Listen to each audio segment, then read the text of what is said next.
that's unpronounceable to most Americans. In elementary school, instead of listening to them mangle my name, I decided to choose a random English name to go by while in the States.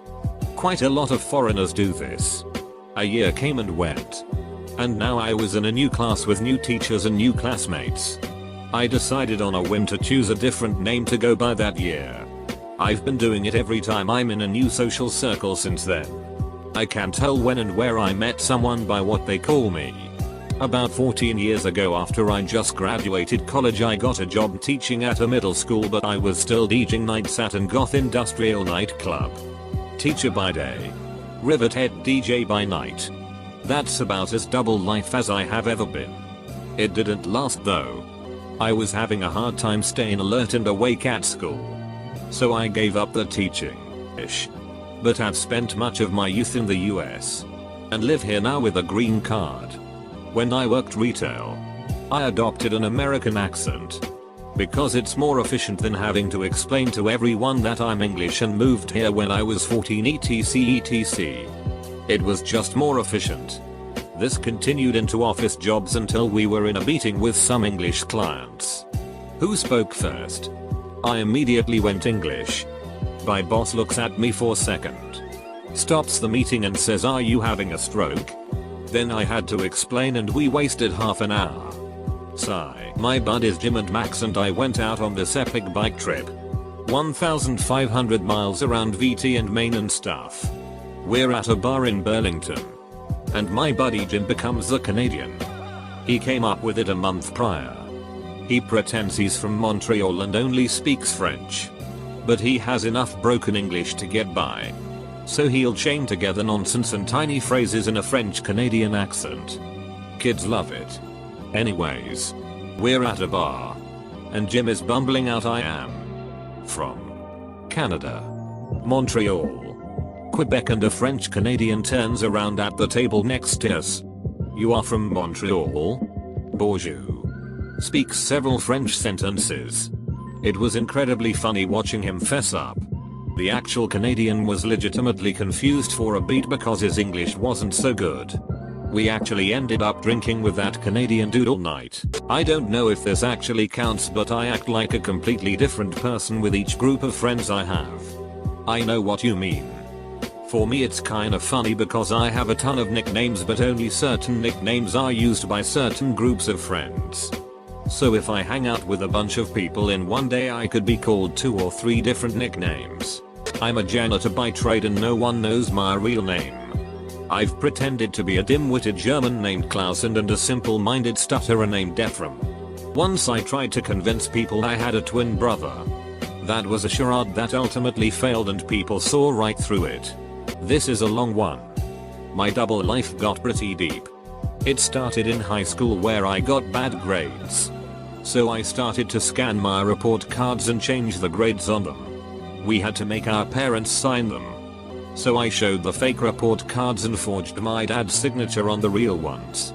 So my parents thought I had good grades while in reality I sucked. Then I got to college. Wasn't able to enter in a good program because of my shitty grades. So I lied again.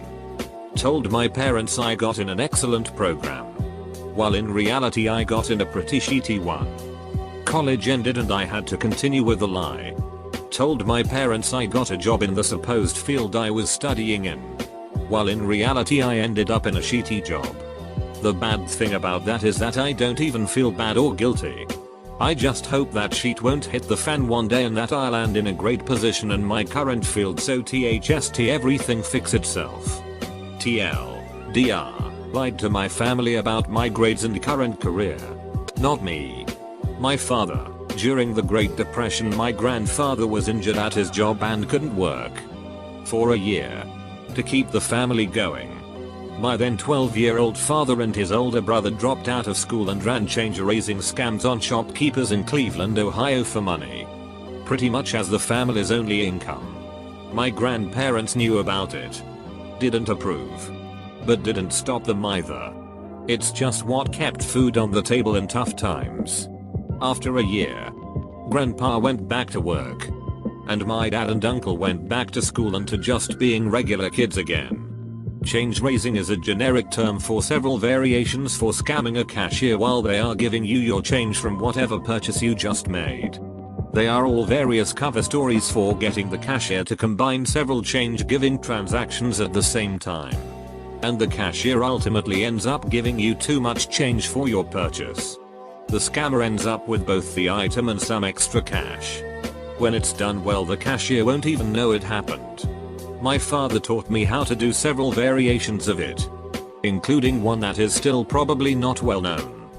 He showed it to me with me as the cashier, and even knowing it was going to happen, he still had to slow down and explain to me where the mistake occurs. With the right person doing it, it's slick. I failed out of college at 18. Went back at 22. One semester short of graduating and I fail out again. Don't really want to tell my friends and family I screwed the pooch twice. So I continue my last semester as though everything was great. Even convinced my parents that walking the line was stupid and would take 5 hours to complete. They bought it. So now that I have my degree, I begin searching for jobs like any normal college graduate. Applying for jobs. And really can't put down on applications that I have a degree because, well, I don't. This entire time. From my second fail out. All I do every day is try and keep up with the lies and stories I've told to all the curious family and friends. I finally have to make up a job that I'm going to every morning. Because why shouldn't a smart, hard-working, college-educated young man not have a job ? Right ? Eventually it all came falling down on me and the truth was revealed about my web of lies and deceit. Other than losing the trust of those closest to me, the weight of the world was lifted from my mind as I was able to go back to living one honest life. And not 2 lives of lies. Sorry for not being very interesting. It's the closest thing I have. In high school, I was the quiet nerdy guy. Glasses. Shaggy hair. Always had a book in my hands. Put in contacts. Grabbed my equipment. And was by night one of the major players in the DJ scene where I lived. It was at the point I would run into people from school and they wouldn't recognize me. Both were my real life. And both were who I really loved to be. Each in their respective venues. Not technically a double life but more of a secret past. I was raised into the family business which was riddled with crime and violence.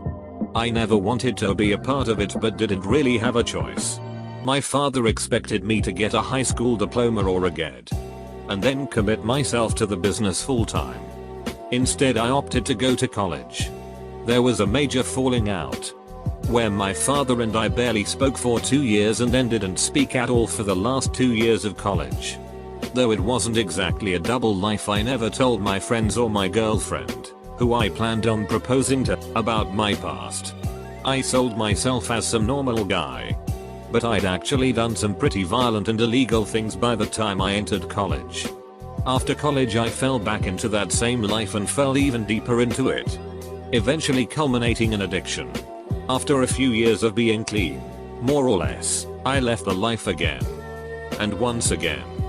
Set up with someone without telling her anything about my past. We broke up though and I'm once more caught up in this life. Full stop. It was difficult finding a job during my first year of college, so I decided to put my skills as a magician to work. By day I was your average Joe. I hung out with my friends. Went to class. And went home. Pretty normal life. But by night I was a card mechanic. I would go to card games under an alias. I would never let them see my car. Know where I lived. Even tell them my age. I second out. Bottomed out. And false shuffled my way to quite a few $1,000s until one night I messed up. I was my turn to deal and the pot was just under $4,000. That night I was supposed to lose. You see. You can't win every time or people would get suspicious. So I told myself that I would lose that night just as I have many times before. But greed got the best of me. I flashed the card at the bottom of the deck as I dealt the river and the guy to my left saw it. The 4 guys I was playing with took me to the back and beat the shit out of me. One of the guys suggested getting a hammer to break my hand. Two of them left to go find one, leaving me alone with the other two. I don't know how, but I managed to fight them with my last bit of strength, and I got away with only a few bruises and shattered dignity. I haven't cheated since. In the end, the total of my winnings, or thefts if you'd rather be honest, was about 5,500. Enough for my first year. Would I do it again? Probably not. But damn, was it fun. In high school, this one is only okay. I was an okay student who did a bunch of nerdy stuff. I play the French horn. I won a pretty significant statewide artistic award. I read The Economist. I also was a ridiculous alcoholic drug addict who would take trips to Seattle on the weekend to smoke pot, drop acid, eat ecstasy, and snort coke and party with ballerinas. I also sold weed up, mushrooms, LSD, and ecstasy, though mainly just pot. Woohoo. Me and my party buddy even got into a high-speed chase with the police, among other car-related incidents. God, my party buddy was a bad driver. Side note, I am no longer a drug addict. Still a high flyer in every other way. My best friend's boyfriend is literally a bastard, and has 2 older brothers. Their father is married to another woman with 3 more children, and they have no idea about this family. His dad visits them every so often and gives them money. I work in Midtown Manhattan for a luxury fashion company. I am homeless. I shower at the gym and then go back to the office and sleep. Only the cleaning lady knows I am there so late. The security guards think I am a workaholic. I make okay money, but I don't have a home. I was 24 and worked at a very large corporate casino with my roommate and a few very close friends. I began secretly seeing my 40-year-old boss against company policy. We dated, saw each other for about a year and a half. It was awful having to lie to my friends about who I was staying with some nights. Dating, etc. For fear of losing our jobs, we kept the secret. It was so hard. I didn't even realize until the relationship was over that I was leading a double life. Although he was a great guy, it was relieving when it ended so I didn't have to lie anymore. Throwaway account. B. I'm a well-educated, upper middle class person of the female persuasion. After college I found myself very broke and living in New York City. I was not making ends meet with my day job in a very popular cupcake bakery. So I decided to get creative. Through internet sleuthing I found an opening for a professional dominatrix innocent dungeon.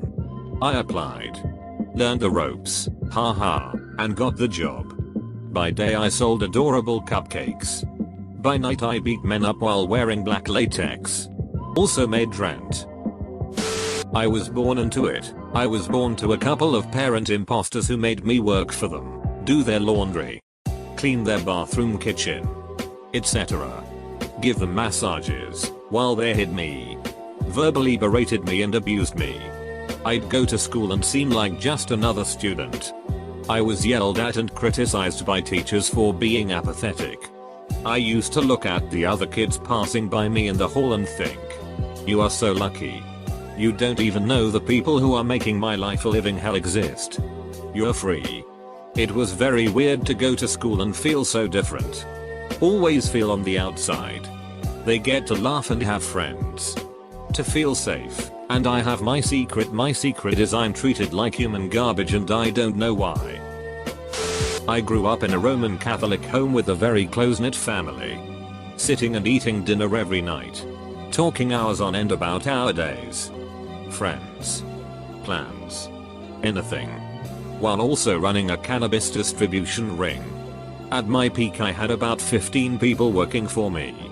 Having multiple pounds of marijuana in the house. At the same time while my parents roamed around completely blind to what I was doing. This entire time I had never touched a drug. No weed up. No cigarettes. No alcohol. I did this from grade 10 until I graduated. I had a 95% average in sciences and math graduating high school and played on a number of sport teams whose players bought from people who worked for me. But they never had any idea. My best friends who I'd hang out with every weekend didn't know until I told them after I had gotten out. I realized that once I turned 18 I could get into some serious trouble and got out about a month before it. I would get an inside scoop on everything because of my affiliations to the sports teams and my administration roles in student council. Often hearing things about the people who worked for me and what they did or who they dug up. Depends on what you mean with a double life. I for one doesn't consider it a double life. By day I'm a suit working as an IT administrator. By night I'm a heavy BDSMer, the submissive type. Alpha I like to switch around. I remember when one of my BDSM friends came into my office building for a contract. She had no idea I worked there.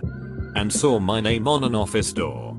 She knocked on my office after her meeting with our sales dep. And I was quite shocked seeing her there. She told me she would never have guessed that I was a suit after all the weird shit she have done to me. From my sophomore year in high school, living in a not so popular town in Texas, I was signed with a professional modeling agency in New York City. Every break I had from school was spent living in a model's apartment with different women from around the world, and we would all go to castings that the agency sent us to. No one at school knew anything up until my junior year when I was published in popular magazines that were distributed across the country. At home and school I was nerdy and shy, but I was totally confident and outgoing while working as a professional model. Also by professional model I mean by the fashion industry's standard. Well, once I get back into my career again, aging parents with health issues. Arg. I will probably go back to being an engineer by day. Fire performance circus freak by night. Whoever said it was a bad thing to run away and join the circus was wrong, has no idea how awesome it can be. Every day I don my business casual. And when I get home, I spend my free time working on my choreography, costuming, and body paint ideas. Oh. And I get to tell people I have a literal license to burn. And I get to light myself on fire for public displays of awesome. And in the morning, I go back to work saving lives by improving the designs of medical devices. TLDR, it's never safe to assume that the Saturday night sword swallower at the bar doesn't have a much more professional job than you do come Monday. For a few months from December 2013 till April 2014 I lived a double life. I'd go to my job as a waitress during the day, but when I went home I was really going to the local homeless shelter because I had no place to live. I was kicked out of where I was living, and because of a prior drug habit my family still didn't trust me enough to let me live in their homes. So I was homeless. I had to get online at 6:30 every day to make sure I got a bed. I was basically living with 100 other homeless people each night. It was a weird juxtaposition each day. I'd go to work and be a part of normal life, then leave and be surrounded by drug addicts, parolees and people just down on their luck. But I had to learn to watch my stuff like a hawk and be very careful who I associated with. Don't get me wrong. Some homeless are just average people at a bad point in their life. But a lot are content to live that life of hell each day so they can continue doing what they do. I'm just happy to say that I'm in my own place now and can tell co-workers where I live and not lie.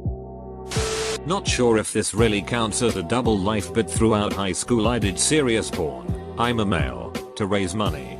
Had a pretty shitty relationship with my parents and eventually moved to online school to balance it out more. Started out as a webcam show here and there as a horny 13-year-old and practically turned into a business. The stuff I did in person raked in some serious cash. I quit a year back because it utterly destroyed my self-esteem. And I spiraled in and out of depression and alcoholism since I was 15, 19 now. But on the other hand, I'm a 19-year-old who can afford to attend a top 75 college in the US without federal aid or parent aid, and with fairly minimal loans. I have really bad depression when I am alone and have constant suicidal thoughts. Once I am with someone I am outgoing and I make the group of people laugh. I really ducking hate it sometimes and I wish I could tell everyone, but duck it. I have too much on my plate.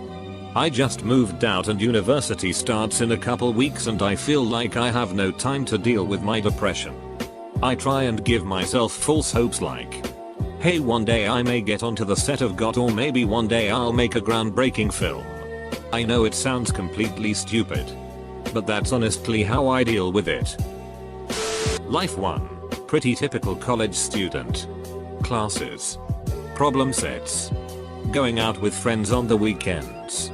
Life 2. Total authority over what treatments were allowed for a genetically ill, improperly classified as, mentally ill patient at an institute specializing in highly secretive, questionably legal experimental medicine, who were very interested in doing research on my ward. That was one of the most emotionally draining and jading periods of my life. I started posting on MySpace forums randomly in 2006 when I stumbled upon them. I didn't realize at first, but only about 200 people use the general discussion forum regularly. I became close with a lot of them, many of them living out of my state and country. When everyone left MySpace and switched to Facebook, it was too weird having them on my regular Facebook because it appeared as though I had a lot of made up accounts that I pretended were my friends because none of them were local, so I had a Facebook just for them. Since Facebook is terrible with privacy, it eventually suggested both of my Facebooks to all of my friends and they saw I had two, which was really weird as well. I eventually merged them, my lives. And people are kind of weirded out when I explain that I have met a bunch of people online from MySpace. But they get over it. I have met about 20 of them in real life. I've remained friends with probably 80 of them. I have internet dated 3 of them. Only actually meeting one of those people in real life. Someone from the country of Estonia. I know it's probably not as interesting as some of the ones on here, but it's definitely felt like a double life.